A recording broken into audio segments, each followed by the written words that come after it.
Hi guys, today nandito po tayo sa public market ng Quezon at ngayon market day ng mga katutubo. Actually guys, dalawa po yung market day dito, Monday at Saturday.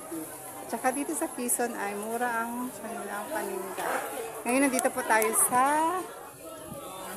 kay ate, bibili po tayo ng star apple. Ito, ang sarap ng kanyang star apple. Mura lang yung paninda dito guys. Basta Quezon. Ate, dito kasama, di ba?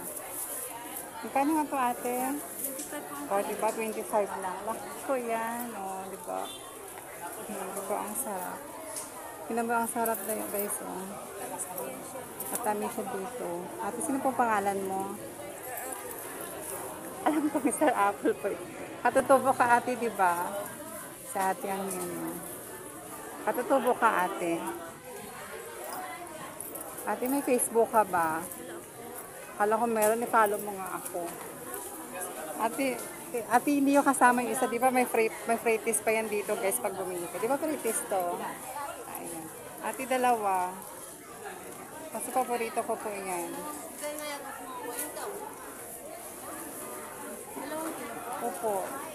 Ayan guys, so, di ba ang dami. Mura po dito yung lahat ng paninda kasi dito mga katutubo. Kabili ka lang dito ng mura, mga prutas, tulad ni ate. Pag 25 lang yung star apple. Di ba guys, bumili na ako ng ano. Ito yung gustong-gusto ko sa piso pag mag-market fee dahil mura. Sa lahat po ng bayan ng Rojas, dito po ang pinakamura mag-market fee. Kasi lahat ng produkto nila dito ay mga katutubo product.